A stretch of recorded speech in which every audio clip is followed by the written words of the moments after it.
अच्छा बच्चों, आज हमें E2 का जो ग्रुप स्टार्ट कर रहे हैं उसमें सबसे पहले तो आपको ये मालूम होना चाहिए कि आपका सिलेबस 9 जो कोड है वो 9702 है फिजिक्स का।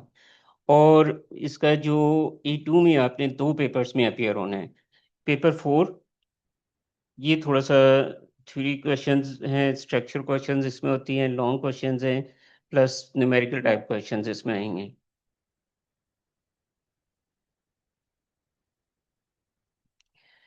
और इसके जो टोटल मार्क्स होंगे वो 100 मार्क्स होंगे पेपर के। और इसका टाइम जो होगा वो 2 आवर्स का होगा। और ये आप जहन में रखें कि ये जो E2 का एक ही थ्योरी का पेपर है, लेकिन इसका वेटेज सबसे ज़्यादा है, तकरीबन 38.5% इसका वेटेज है। और इसका थोड़ा सा ग्रेड थ्रेशोल्ड भी हाई होता है, मतलब डिफ़िकल्टी लेवल थोड़ा सा ज़्यादा है इसका बाकी पेपर्स की निस्बत। Paper 1 MCQs, paper 2 theory, paper 3 जो है वो आपका प्रैक्टिकल है, paper 5 planning and designing questions का है। जबकि ये थ्योरी का पेपर है और इसके ऊपर ही आप समझ लें कि ए लेवल का जो बेसिक ग्रेड है ना वो सारा ग्रेड इस पे डिपेंड करता है, क्योंकि इसके मार्क्स बहुत ज़्यादा हैं। तो इसलिए इसमें आपको थोड़ी एक्स्ट्रा एफर्ट करनी पड़ेगी। ये तो आपका सिलेबस पेपर पैटर्न हो गया। फिर हम आ जाते हैं इसके सिलेबस कंटेंट्स की तरफ। सिलेबस कंटेंट में सबसे पहला टॉपिक जो इसका शुरू होगा,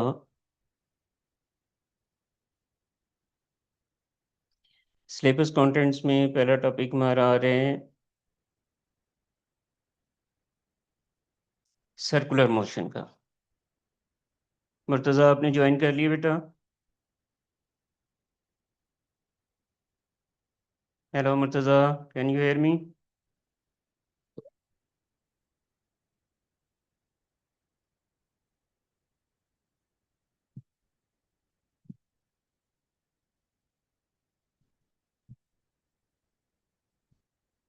अच्छा।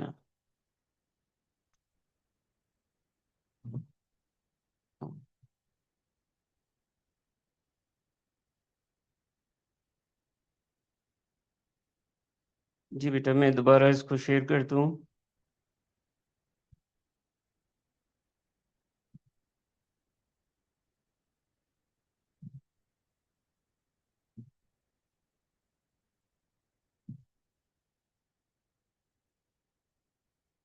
ओके। जो पहला टॉपिक आपका A2 का आ रहा है वो मोशन इन ए सर्कल है। और इसमें हम बेसिकली ये देखेंगे kinematics of uniform circular motion. जैसे हम सिंपल काइनेमेटिक्स पढ़ते थे ना ES में, जिसमें स्पीड, वेलोसिटी, एक्सीलरेशन और वो सारा का सारा क्या होता था, स्ट्रेट लाइन मोशन होती थी। अब जो है यही चीज़ें हम सर्कुलर मोशन में देखेंगे। और उसमें जो बेसिक्स चीज़ें हैं वो ये कंटेंट्स हैं, इनको हमने पूरा करना है। Define the radian and express angular displacement in radiance. Understand and use the concept of angular speed या एंगुलर वेलोसिटी भी होगी, फिर ये उसका फार्मूला होगा। फिर हम एक चीज़ देखें, सेंट्रीपिटल एक्सीलरेशन।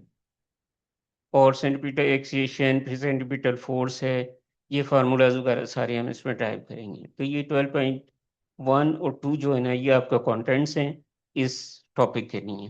तो ये कंटेंट्स हमने पूरे करने हैं।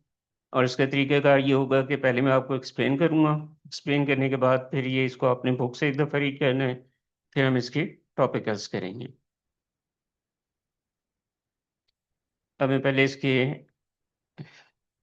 हैंडआउट्स जो है उनको शेयर कर रहा हूँ आपके साथ।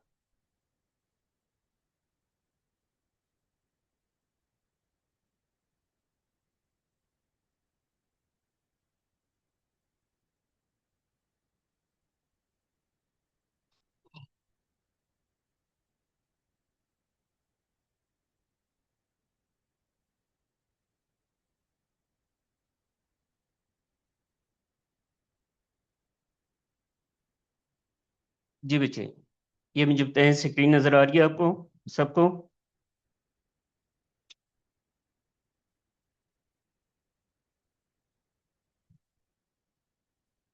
जी बेटा, बोलें, ये स्क्रीन नज़र आ रही है सबको? Yes sir. ओके। अमार, मुर्तज़ा, यस सर। मुर्तज़ा आपकी आवाज़ नहीं आ रही। चलें आप चैट बॉक्स पे लिख दें। ओके ठीक है। अच्छा,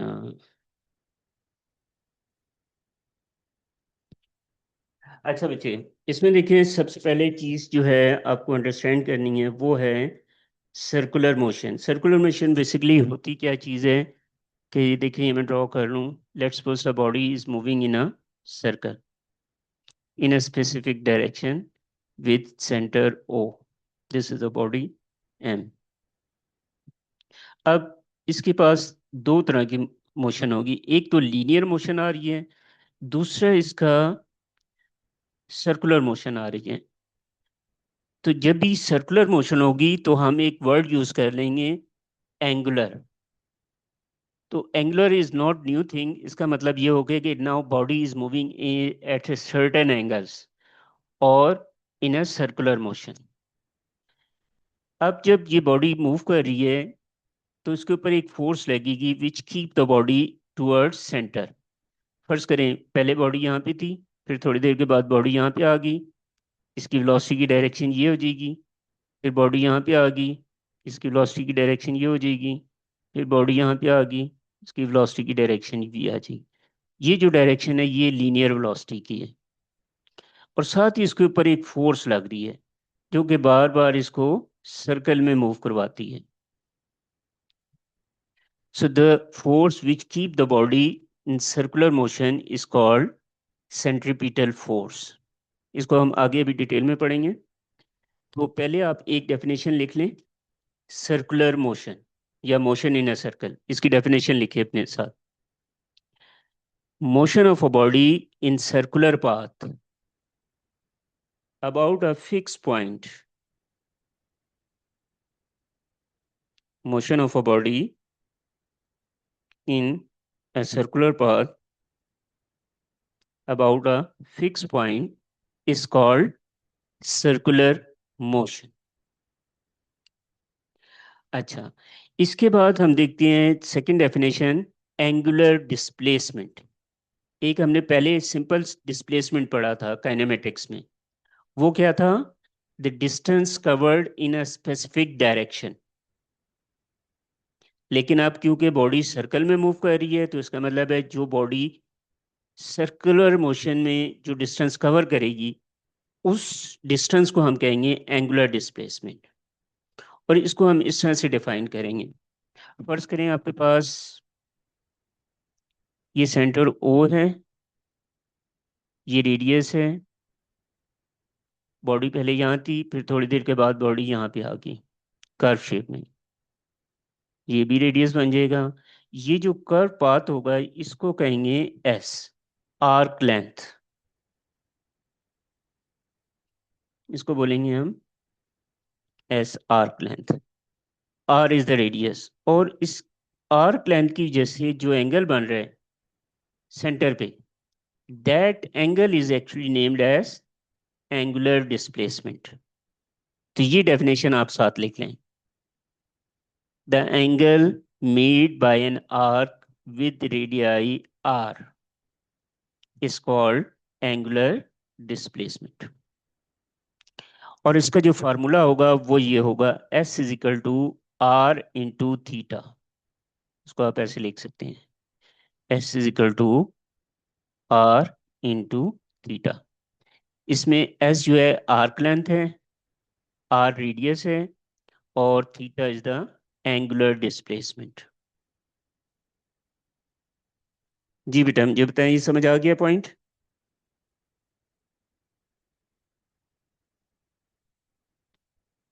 जी यस सर। शाबाश। अगर किसी को कोई प्रॉब्लम हो रही है तो मेरे से पूछ लीजिएगा। अच्छा, तो अभी हमने सिर्फ दो डेफिनेशन देखी हैं, motion in a circle, circular, the motion of a body in a circular path is called circular motion. फिर हमने देखा है एंगुलर डिस्प्लेसमेंट। एंगुलर डिस्प्लेसमेंट क्या है? The angle subtended at centre due to an arc with radii. Radii is the plural word for radius.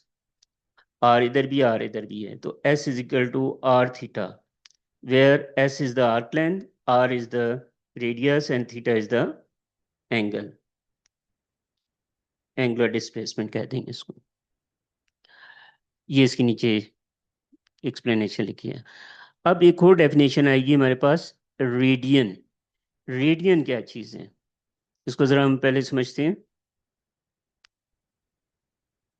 मैं साथ साथ ऊपर करता जा रहा हूँ, कोई चीज़ रह जाए तो मुझे बता दीजिएगा फिर।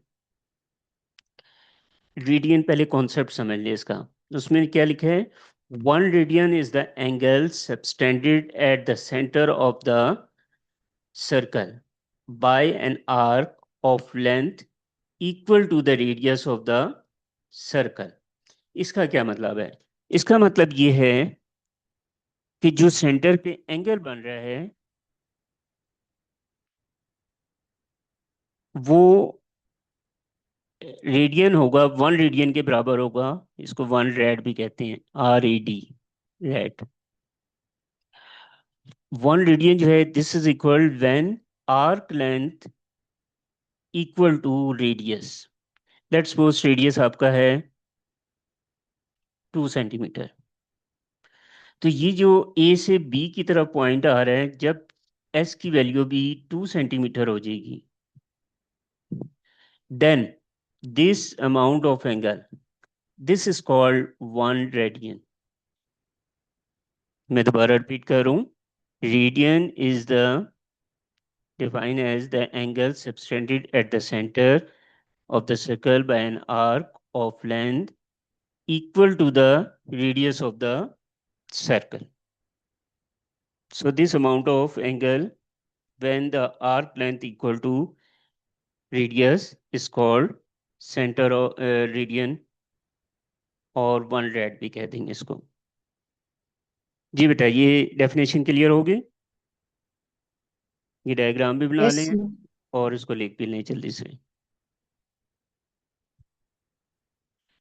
तो अब हम सारी चीज़ें बेसिकली वही पढ़ेंगे, डिस्प्लेसमेंट, वेलोसिटी, स्पीड, लेकिन उसके साथ हम वर्ड लगा देंगे एंगुलर का।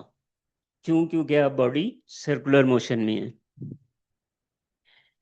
अच्छा, आपको मालूम है कि सर्कल में जो टोटल एंगल बनता है, वो टोटल एंगल आपका कितना बनता है?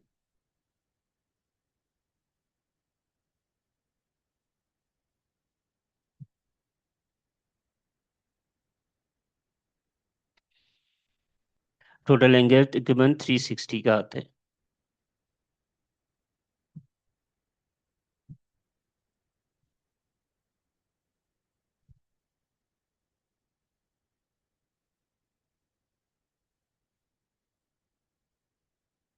360 डिग्री। और रेडियन में इसको लिखते हैं 2 पाई। अच्छा, अब ये चीज़ भी जहन में रहे आपके कि जब भी हम एंगल की बात कर रहे होंगे सर्कुलर मोशन में, एंगुलर वेलोसिटी या एंगुलर डिस्प्लेसमेंट, एंगुलर एक्सीलरेशन, तो उसको हम दो तरह से मेजर करेंगे, डिग्री में या रेडियन में। ये दो इसके यूनिट्स होंगे। रेडियन में लिखते हैं इसको 2 पाई, और डिग्री में लिखते हैं 360। अगर हम इनको 2 से डिवाइड कर दें दोनों तरफ, तो ये फिर क्या हो जाएगा, 1 pi is equal to 180 degree.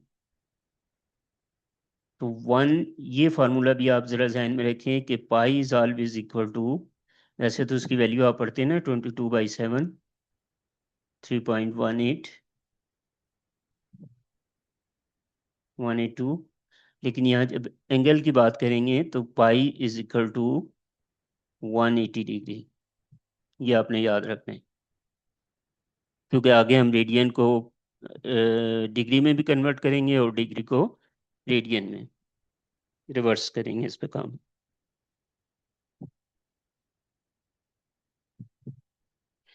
अब हमारी आ जाती है नेक्स्ट डेफिनेशन, एंगुलर वेलोसिटी। इसकी भी डेफिनेशन को लिख लें आप, rate of change of angular displacement.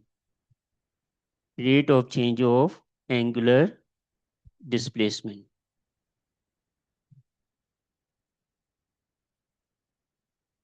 This is called angular velocity.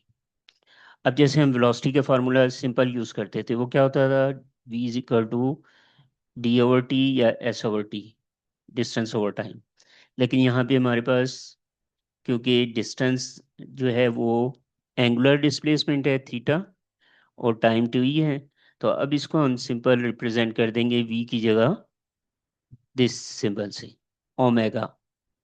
ये ग्रीक लेटर है, इसको प्रोनाउंस करते हैं ओमेगा। ठीक है, this symbol is called omega angular velocity. This is angular displacement, T is the time. अच्छा, अब जब वन कंप्लीट रेवोल्यूशन लेती हैं, कंप्लीट ट्रिप लेती हैं सर्कल में, तो उसमें टोटल एंगल कितने का हमने पढ़ा था? 360 या 2 पाई रेडियन। और 1/t की जगह मैं लिख सकता हूँ फ्रिक्वेंसी एफ, क्योंकि आपने ये फार्मूला भी पढ़ा है कि 1/t always equal to frequency.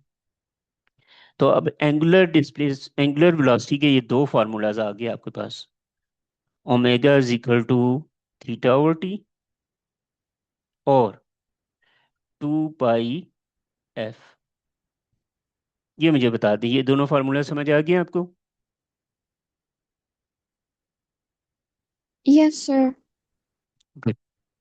हमारा आपको भी क्या है? Mahnoor, is it Yes, clear? sir. समझ आ रहा है ना सारा? Yes, sir. गुड। साथ साथ इसको नोट करते जाएं। ओके, ये नीचे सारी एक्सप्लेनेशन इसकी लिखी हुई है। T stand for time taken, 1 hour rotation of an circle 2 pi या 360। तो theta can be replace by 2 pi in the formula. So since 1/t is equal to F, तो फिर फार्मूले की फॉर्म ये बन जाएगी omega is equal to 2 pi F. तो ये फार्मूलाज आपके पास omega is equal to θ/t या 2 पाई एफ, इस तरह से आप लिख सकते हैं। तो ये तीनों फॉर्म्स आप याद रखेंगे एंगुलर वेलोसिटी के। अच्छा, इसके बाद हम आगे देखते हैं इसको ड्राइव कैसे करेंगे। एक ये रिलेशन है v is equal to R omega का, इसकी डेरिवेशन जरा देखें। To determine an object linear speed v multiplied by its angular velocity omega by the radius of a circular path as demonstrated below. इसके जरा steps आप समझ लें। देखिए, हमने सिंपल फार्मूला जैसे पढ़ा था स्पीड का। स्पीड का सिंपल फार्मूला था आपके पास v is equal to s/t। ठीक है, और एंगुलर डिस्प्लेसमेंट में s किसके बराबर था? आर्क लेंथ r थीटा के। तो ये वैल्यू एक्चुअली हमने इस इक्वेशन में सब्स्टिट्यूट कर दी। तो अब वेलोसिटी किसके बराबर होगी? v is equal to r θ/t के। और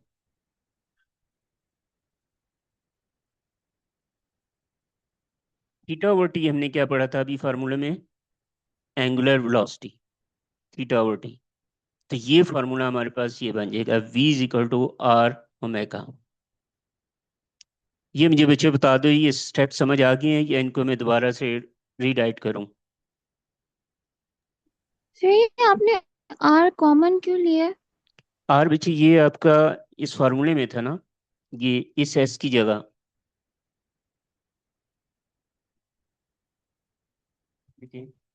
एस आर्क लेंथ फिर का जो तो फार्मूला हमने पढ़ा था। आपने दोबारा जब लिखा उसको तो फिर आपने R कॉमन क्यों ले लिया? S के लिए था ना वो तो बस। अच्छा, इधर देखें जरा, हमने v is equal to s/t पढ़ा, वेलोसिटी का फार्मूला सिंपल। और s का फार्मूला क्या था? r theta. और नीचे क्या आ गया? t। r को अगर हम साइड पे कर दें और θ/t को ब्रैकेट कर दें, तो θ/t क्या पढ़ा था हमने? Angular velocity. तो अब क्या फार्मूला बन गया? r ऐसे ही आएगा और θ/t की जगह ओमेगा लिख दिया। तो फार्मूला असल में हमारे पास आ गया v is equal to R omega. This is the relation between linear velocity and angular velocity. दोबारा एक दफा देखें, ओके सर। दोबारा देखिए, वेलोसिटी क्या थी? Distance over time, arc length. और आर्क लेंथ हमने सबसे पहले क्या पढ़ी थी? S is equal to R theta, जिसमें हमने एंगुलर डिस्प्लेसमेंट पढ़ा था। तो इस एस की जगह हमने ये वैल्यू पुट की है आर थीटा की, और इसमें थीटा ओवर टी को हमने लिख दिया ओमेगा, और आर को अलग लिख लिया। तो ये ड्राइव हो गया formula v is equal to R omega. ये एक या दो नंबर के डेरिवेशन आ जाती है, उसमें अब कहा जाता है show that v is equal to R omega. तो वो फिर आपने ये सारे स्टेप्स लिखने होंगे। अब क्लियर है बेटा? Yes sir. ओके। और किसी को कुछ पूछना हो बता दें मुझे। Manoor, is it clear? Yes sir. Okay. Amar, Murtaza, yes sir. क्या ये सर समझ आ रही है? बस ये से पहले जा रहे हैं। आगे सर। ओके। अच्छा सही है। तो ये तो हमने अभी बेसिक्स पढ़ दी इसकी, कि what is circular motion, what is angular displacement, what is radian, what is angular velocity, और फिर उसका एक फार्मूला ड्राइव कर लिया हमने, v is equal to R omega. अब हम आगे आ रहे हैं नेक्स्ट डेफिनेशन पे। जैसे काइनेमेटिक्स में हम पढ़ते थे एक्सेलरेशन। एक्सेलरेशन क्या होता था? Rate of change of velocity. तो यहाँ पे सिंपल वेलोसिटी की जगह हम यूज कर लेंगे एंगुलर वेलोसिटी का वर्ड।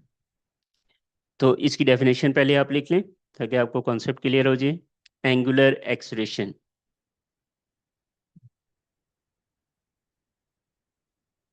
लिखिए डेफिनेशन इसकी। The rate of change of angular velocity is called angular acceleration. The rate of change of angular velocity is called angular acceleration. अच्छा, अब हम इसका फार्मूला देखते हैं। हमने using Newton second law, second law क्या था हमारे पास? F is equal to M A, या उसको हम ऐसे भी पढ़ते थे F is equal to change in momentum over time. ये दो तरह से हमने ड्राइव किया हुआ था फार्मूला, मोमेंटम से रिलेट भी किया था। We drive a formula for the acceleration of an object in a circular motion। अब देखिए ये आ रहा है आपके इस तरफ, ये डेफिनेशन भी आपने लिख ली। Rate of change of momentum of an object in a circular path. Force की डेफिनेशन जो हमने पढ़ी थी, इसको भी थोड़ा सा रिकॉल करवा देता हूँ आपको मैं। न्यूटन्स का हमने एक फार्मूला पढ़ा था, F is equal to M A, और फिर हमने एफ को change in momentum over time इससे भी रिलेट करवाया था। तो ये डेफिनेशन इसकी भी बन गई फोर्स की। सेंट्रीपिटल फोर्स इसको कहेंगे। अच्छा, अब हमने एक्सेलरेशन, सेंटीमीटर एक्सेलरेशन का फार्मूला ड्राइव करना है। इसके कुछ स्टेप्स हम लिखेंगे ताकि आपको ये कॉन्सेप्ट समझ आए।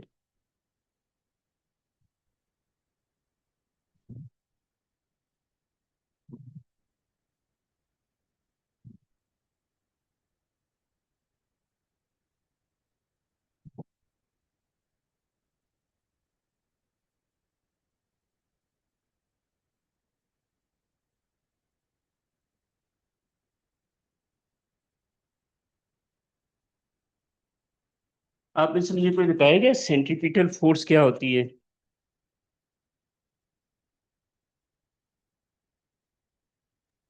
In a circle towards the center. Good good.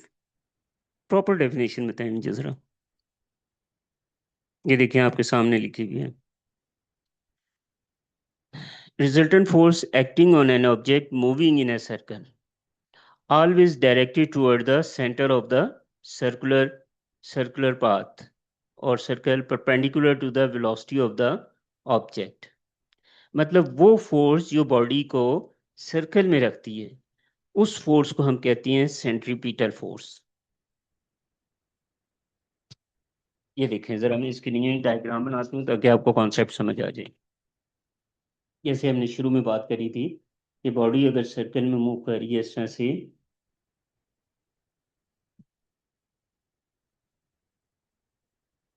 ये बॉडी यहाँ पे है, इसकी स्पीड लीनियर वेलोसिटी ये है, और इसकी जो सेंटीपिटल फोर्स है वो टुवर्ड्स सेंटर है, दिस इज सेंटर। फिर बॉडी यहाँ पे आती है, वो यहाँ पे जाना चाहती है स्ट्रेट, लेकिन सेंटीपिटल फोर्स जो है वो उसको दोबारा सेंटर की तरफ लेके आती है। फिर बॉडी अगर यहाँ पे आती है, फिर it will start to move in the straight direction, but it will be attracted by centripetal force. So there would be a force which always directed towards center and perpendicular to velocity, linear velocity, या tangent जिसको कहते हैं। तो such type of velocity which keep the body in a circular path is called centripetal force। तो ये इसकी definition आपको मिलेगी प्रॉपर। अच्छा, अब हम इसका फार्मूला देख What लेते हैं। causes the centripetal force? Gravity cause करती है हमेशा। डिपेंड करता है बच्चे कि बॉडी की मूवमेंट किस तरह की है। अगर अबाउट द अर्थ है तो फिर वो ग्रेविटेशन पुल होगी। अगर वो जैसे सिंपल पेंडुलम है, उसकी मोशन है, तो फिर उसके ऊपर जो है उसका जो वेट का कंपोनेंट होगा वो will act as a centripetal force. उसके अभी हम डिफरेंट केसेस करेंगे आगे। ठीक है। ओके। अभी तो सिंपल मैं आपको सेंटीपिटल फोर्स का कॉन्सेप्ट बता रहा हूँ। ये सेंटीपिटल फोर्स क्या है? Motion of the force which keep the body in circular motion, and it is always directed towards centre, and it is perpendicular to the linear velocity. ये 3 points basically आपको याद रखने हैं। इसके बाद इसका formula F is equal to mv² r। m is the mass of the body, v is the velocity of the body, and r is the radius of the circular path। फिर हमने इसमें थोड़ी सी अल्ट्रेशन की है या editing की है। वो किस तरह से कि हमने फार्मूला अभी v का पढ़ा था, v is equal to R omega. ये मैं ओपन कर देता हूँ ताकि आपको समझ आ जाए ये फार्मूला कैसे आया है। m ऐसे ही लिख लिया आपने, v की जगह हमने लिख दिया आर ओमेगा स्क्वेयर ओवर एक आर नीचे। अच्छा, अब ये एक आर की वैल्यू इसके स्केयर से खत्म हो जाएगी, तो ऊपर आपके पास रह जाएगा एम आर सिंगल वैल्यू और ओमेगा की स्क्वेयर। तो ये जो फार्मूला सेंट्रीपिटल फोर्स के, ये दो फार्मूलाज याद रखने हैं आपने, M V square over R और एम आर ओमेगा स्केयर। जी बेटा, ये मुझे बता दें, समझ आ गया?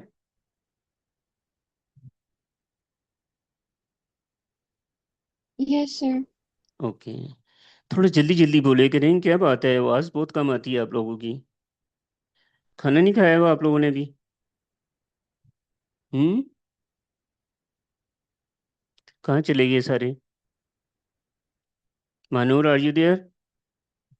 अमर, यस सर। जल्दी जल्दी बोले यस सर। करें। Good good. मुझे ऐसे लगता है कि शायद आप ब्लैंकेट लेके सो गए हैं एसी लगा के। ऐसा तो नहीं है?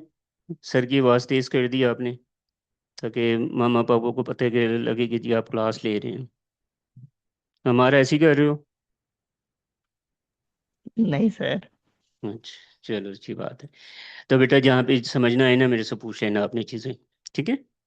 अच्छा, अब आ जाते हैं हम सेंटीपिटल एक्सेलेरेशन की तरफ दोबारा, क्योंकि हमने फार्मूला पढ़ा था F is equal to M A, centripetal force का formula, sorry Newton second law का।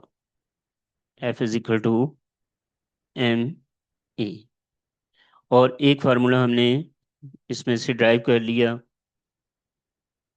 सेंटीपिटल फोर्स का, एम आर ओमेगा स्क्वेयर। अब दोनों फोर्सेस हैं, तो जब आप इनको कंपेयर करते हैं तो M A is equal to हो जाएगा एम आर ओमेगा स्क्वेयर के। तो यहाँ पे एम की वैल्यू कैंसिल हो जाएगी, तो ए आ जाएगा आपके पास आर ओमेगा स्क्वेयर। तो सेंटीपिटल एक्सेलेरेशन का ये फार्मूला आ जाएगा, A is equal to R omega square. और इसको फर्दर मॉडिफाई करना चाहते हैं, मतलब वी स्क्वेयर और आर की फॉर्म में लाना चाहते हैं, तो अब आप यहाँ पे इसको मैं ऐसे लिख सकता हूँ, आर ओमेगा, बल्कि इसको एक और तरह से करते हैं,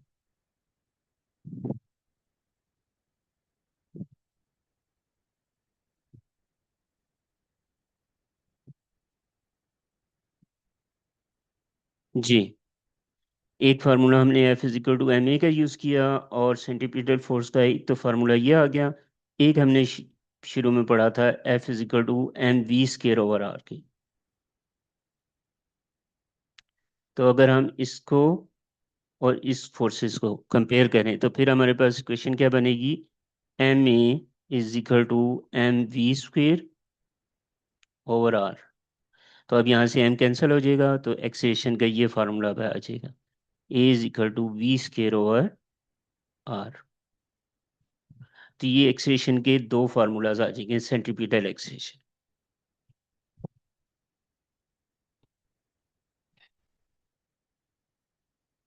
जी बच्चों, ये समझ आ गया सबको? एक दफ़ा मैं इसको आप वाइंड अप बिल्कुल। कर रहा हूँ लेक्चर को। कोई पॉइंट आपको ना समझ आया तो मेरे से दोबारा पूछ लीजिएगा। सबसे पहले हमने सर्कुलर मोशन देखा।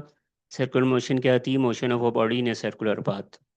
फिर हमने देखा एंगुलर डिस्प्लेसमेंट। एंगुलर डिस्प्लेसमेंट क्या था, the angle separated at the centre by an arc of radius R. और इसका फार्मूला क्या था, S is equal to R theta. S arc length थी, आर रेडियस था, थीटा एंगुलर डिस्प्लेसमेंट था। फिर हमने एक इसकी रेडियन की डेफिनेशन देखी। रेडियन क्या चीज़ थी, the amount of angular displacement when arc is equal to radius. जैसे मैंने एग्जांपल दी, रेडियस अगर 2 और आर्क लेंथ भी 2 होगी है, तो इस रेशियो को हम कहेंगे 1 रेडियन। फिर सर एंग मुझे दोबारा बताइएगा, जब आपने कहा एंगुलर डिस्प्लेसमेंट जो है वो रेडियन के बराबर हो जाएगी, जी, तो थीटा क्या होगा उस टाइम पर? उसको बोलेंगे 1 रेडियन। ये रेडियन की डेफिनेशन होगी। इस थीटा को, एंगुलर डिस्प्लेसमेंट को बोलेंगे 1 रेडियन। ओके। ठीक है, ये लिखें, यहाँ पे लिखा है 1 radian is the angle subtended at the centre of the circle by an arc of length equal to the radius of the circle. जैसे मैंने एग्जांपल दी, 2 सेंटीमीटर रेडियस है और आर्क लेंथ पहले 0 थी, फिर इंक्रीज होती गई। जब ये भी 2 सेंटीमीटर हो जाएगी, तो इन दोनों का जो रेशो होगा, एस ओवर आर, वो 1 रेडियन के बराबर होगा। उस स्पेसिफिक एंगुलर डिस्प्लेसमेंट को हम कहेंगे 1 रेडियन। ठीक है। Okay sir. अच्छा, फिर उसके बाद हमने ये पढ़ा कि pi radian is equal to 180 degree, और 2 पाई रेडियन क्या होगा, 360 डिग्री है। फिर हमने पढ़ा है एंगुलर वेलोसिटी। एंगुलर वेलोसिटी क्या थी, change in angular displacement over time. और अगर हम पूरी रेवोल्यूशन लेते हैं, पूरे सर्कल की मूवमेंट देखते हैं, तो पूरे सर्कल में कितना एंगल हो सकता है, मैक्सिमम 2 पाई का। और अगर मैं 1/t को अलग कर दूं तो वो किसके बराबर हो जाएगा, फ्रीक्वेंसी के। तो एंगुलर वेलोसिटी के ये दो फार्मूलाज हो जाएंगे, theta over T, 2 pi over T, या 2 पाई एफ। अब ये फार्मूलाज बच्चे आपने याद रखने हैं, क्योंकि अकॉर्डिंग टू सिचुएशन जो होगा वो हम फार्मूलाज डिसाइड करेंगे कौन सा फार्मूला लगेगा। जब आपको फ्रिक्वेंसी दी हो, फिर आपने ये फार्मूला यूज़ करना है। जब आपको टाइम पीरियड गिवन हो, फिर ये फार्मूला, और अगर आपको एंगल गिवन हो तो फिर ये फार्मूला लगाएंगे।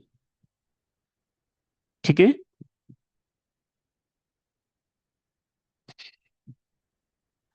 इसके बाद हमने एक डेरिवेशन की, show that v is equal to R omega. तो उसके लिए मैंने आपको बताया कि simple velocity distance over time होता है। एस की जगह आर थीटा पुट किया, और फिर उसके बाद सॉल्व किया, थीटा और टी को अलग किया तो ओमेगा बन गया। ये स्टेप्स नीचे लिखे हुए थे। Then we have seen the angular acceleration. इसकी डेफिनेशन हमने, एंगुलर एक्सलेरेशन की डेफिनेशन जो है सेंट्रीपिटल फोर्स से निकाल ली। पहले हमने सेंट्रीपिटल फोर्स देखा, इसका ये फार्मूला कैसे आया है, M V square over R formula होता है।